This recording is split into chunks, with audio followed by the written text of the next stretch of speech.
Hello, my name is Will Bonner. I'm in my mid-90s and a veteran of World War II. I've been living in retirement here in Niagara Falls, Canada for the past 33 years. I'll give you a brief summary of my life and then outline the most important part to me. I was born in a small English village surrounded by farms and countryside. As a young man, I served at sea during World War II and travelled all over the world. After the war, I married my wife Dorothy and we emigrated to Australia for 20 years during the 1950s and 60s and brought up a family there. I then took my family back to England for 20 years during the 1970s and 80s, and finally, as mentioned, here in Niagara Falls, Canada, for 33 years in retirement. So back to the beginning. I was born in a tiny cottage on the edge of a river, one room downstairs and 2 bedrooms upstairs. Oil lamps for lighting and a coal fire for heating and cooking, etc. Water pumped from the well outside and carried in by bucket.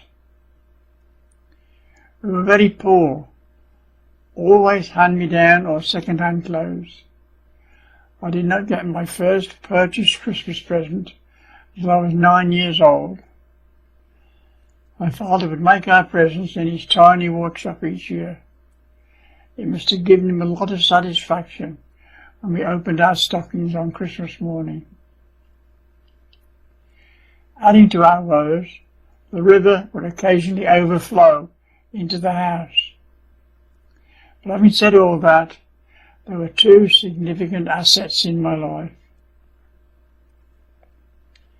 The village was surrounded by farms growing crops and fruit growing wild on the trees and hedges. There were always plenty to eat. In the miles of open countryside where I used to roam by myself, surrounded by nature at its best. To this day, I still call it my Disneyland of nature, open to me for 24 hours every day.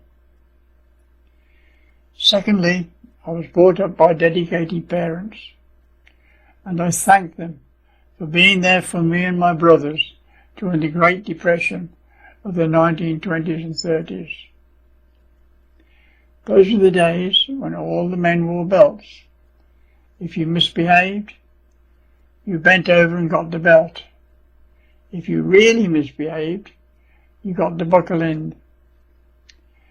With 3 boys in the house, never once in all my years growing up did my father ever hit any of us.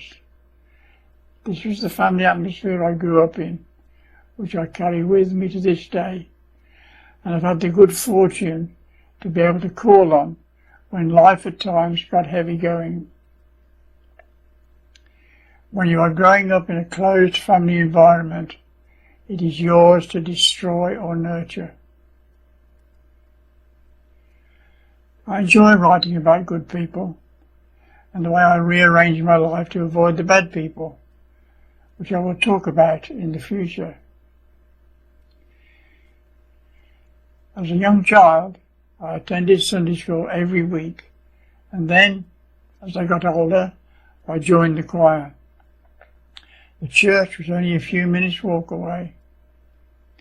I was brought up to regard the church as a duty, but when I joined the war, my lifestyle changed dramatically, and my physical association with the church receded into the background. My life stories are portrayed on my website, and in future I'll select items of interest to talk about. Until then, I wish you all good physical and mental health.